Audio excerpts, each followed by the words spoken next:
So like I said on this channel, if you want to be successful, you got to suffer, you got to work hard, you got to grow, you got to get uncomfortable, you got to be disciplined, you got to do the common sense habits that have been around for centuries: exercising, eating healthy, disciplining yourself to cook at home, working hard on your business, your relationships, your communication skills, your public speaking skills, being a better person, being more honest, being more accountable. It's all a part of training. And if you're hungry enough, you'll do it. But the problem is most people are not hungry enough. Les Brown said that years ago, and I realized that's what differentiated me to a lot of people that I knew. I wasn't the most talented, and I wasn't the most confident, but I was hungry and I was hardworking, and nothing's changed. So on all my confidence coaching programs, whether I'm coaching someone on social anxiety or relationships or finances or losing weight, it all comes back to the same principle. It's the principle of discipline and dedicating yourself to whatever it is that you want to achieve. And you've got to suffer to do that. And anyone with any common sense, everyone's saying it now, it's become popular, but it's good because we want to obviously make a better world and change more people's lives and give information. So most people don't succeed because they don't want to suffer. They don't want to suffer in the sense of basically working hard, going through the disappointments of that we all go through. We're going to go through it in life anyway, whether you want to be successful or not. We all have heartbreaks, we all have losses, we have disappointments.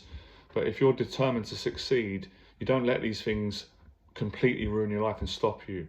You use them to grow, to learn, become a better person, and to, learn great lessons. And then you look back and say, well, I'm glad I went through that, because I wouldn't be where I am now in my life, or I wouldn't have made changes in my life, wouldn't have given up an addiction or stopped doing a certain negative behavioral pattern, or changed my finances, or changed my career, or changed my relationships, whatever it may be.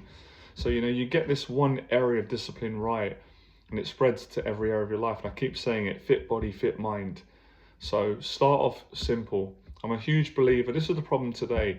People are just too, I think it's too much ego, too much pride, too much information. They don't just stop comparing themselves to other people and just focus on the basics: cleaning their apartment, waking up every day, working on being positive, going to the gym, just starting off doing any exercise possible on the running machine, weights, press ups, just keeping it simple.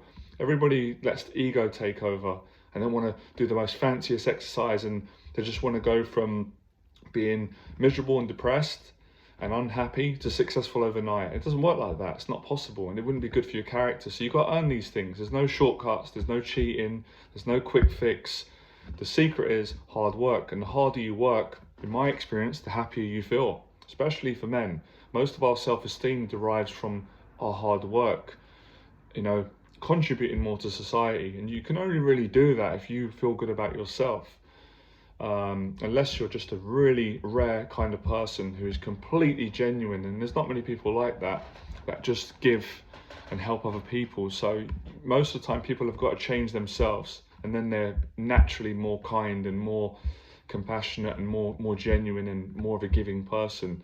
So the motivation should be to transform yourself, and then to help other people just be a better person. And these are the things that happen as a consequence. So this is what a lot of people don't understand. People want to try and make millions of pounds, and they can't do it because they can't even cook at home. If you can't do simple things, you will not have any chance of doing the bigger things.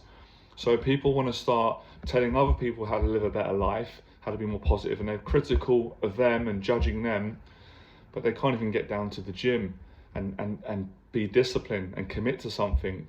So before you want to start pointing out who's doing what, who's good, who's not, you really got to change yourself, because your words just fall on deaf ears. So it's all about accountability. And I said on one of my posts earlier, using disappointment and pain, whatever negativity, to do something positive. You can only do that through suffering. And the suffering is you've got to go through the pain and the sadness and the sorrow and the anger and the hurt and the resentment, and create something positive in your life. And hard work enables you to do that.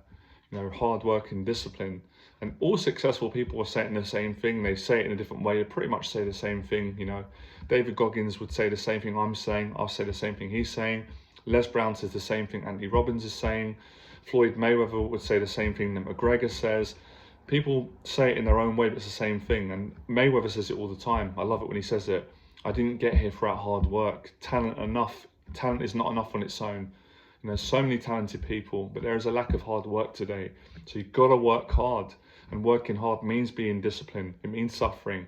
It means doing things when you don't want to do it, when you don't feel like it. I rest my case.